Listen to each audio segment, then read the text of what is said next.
to do conversion tracking, we're going to go up to Tools and Settings. Under Measurement, you're going to Conversions.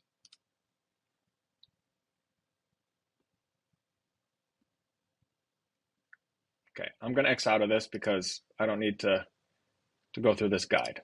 You can go through it if you'd like. Now, when we set up this campaign, we told them we want to count website leads, like people who fill out a form, or phone calls as conversions. Okay, so the first one is if somebody fills out the form, I want it to count. So if I go to and click on that conversion, here's what it's given me. The name, so I can change that if I want. I'll call it a website form submission. Somebody submitted the form. Okay. Submit lead forms, primary or secondary. Since these are both different categories in the conversions, we're going to want this to be a primary because that's one of the things that we primarily want people to do. The value, you can come up with this if you want. Okay. So if you know your numbers and you know it takes a certain amount of leads to convert into an actual customer, and then you know the lifetime value of that customer, you can put that in there. Okay, but we just really want to count leads. Okay, so I'm just going to, like, the number of leads. So I just don't even use one. Again, they don't recommend it. So, but don't listen to Google. The source is a website or a landing page, whatever it is. It comes from a URL. Okay. Now, how many conversions do you want to count per interaction? Okay, so we just want one. So if one customer fills out the form, that's one conversion. If that same customer goes back and fills it out again, and then again, and then again, that's really one lead. That's not three, even though they filled out the form 3 times, that's the same person filling it out 3 times. So we just want to count these forms as one. So we're going to save it. Engage view, we don't need to worry about that. Click through conversion window. So it happens when after a person interacts with your ad. I'll put this 60 days, 90 days. If somebody clicks on your ad once and then they come back 30, 45 days later and then fill out a form, you want that to count because they initially heard about your service and what you offer from the ad. So I'm going to save that. View through convert maximum time after a person views your ad, you want it to count to view through conversions. We don't have to worry about that. And then the attribution model. A lot of this is going to be going to data driven. So you can do, I'll usually do a first click, last click. I'm going to start with first click because I want when they first click on your ad, I want them to be counted as that's the person who converted on from that ad. So I'm going to do this and then I'm going to click done. Okay, so this is all set up. Now you need to go to the tag. So there's different ways to do it. You can install it yourself with some code. So they will say, here's the code, and you need to put it in between these tags. So this is called the Google.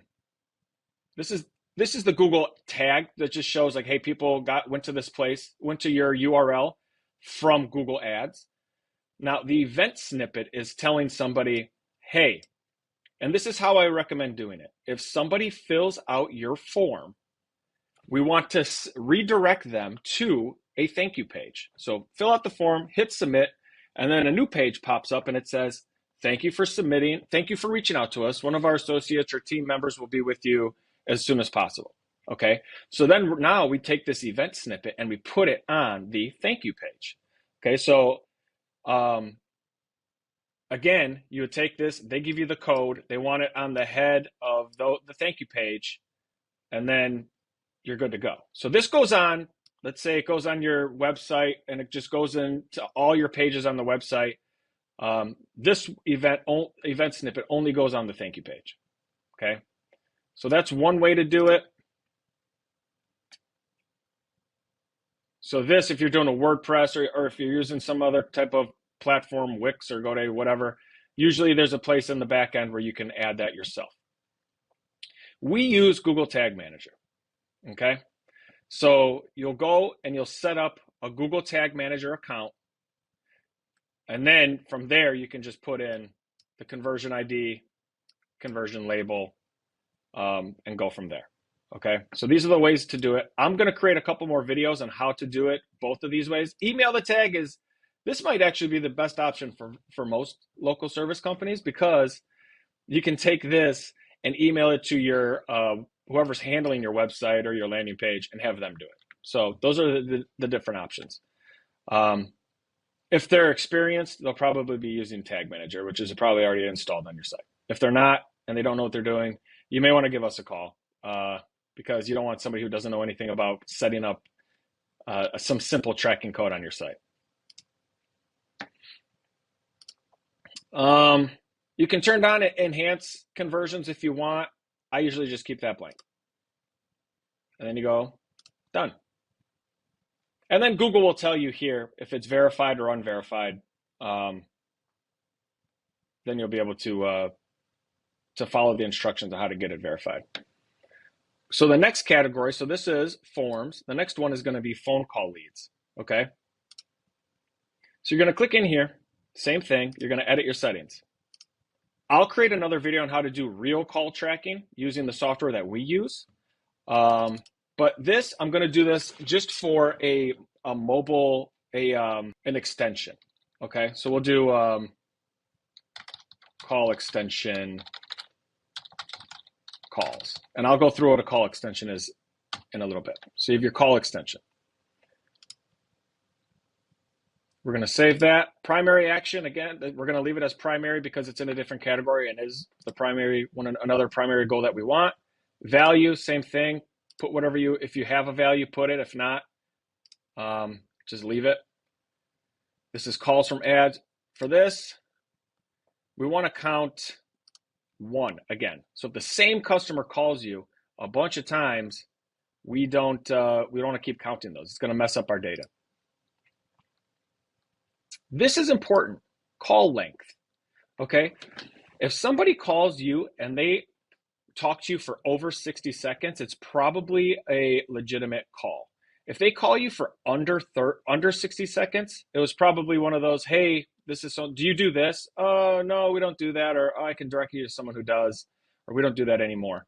That doesn't count as a lead. That's just an inquiry, and that's not a valid lead. So I usually do 60 seconds. You can do 90, whatever you want. But if the call length is over 60 seconds, that counts. Click through a window, conversion window again. I like 60 days.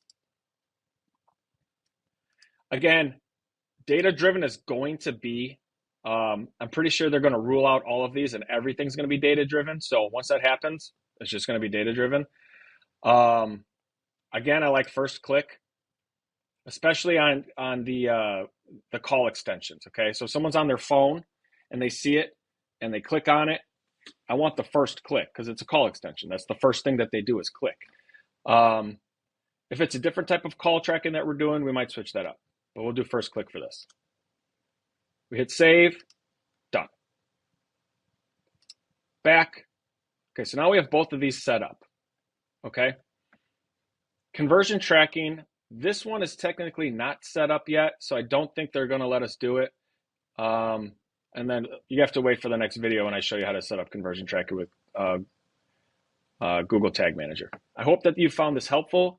If you like this content, subscribe to this channel because I'm going to be producing tons of other local service company marketing strategies that have just really, really worked and have benefited a lot of companies over the last 14 years that we've been doing this.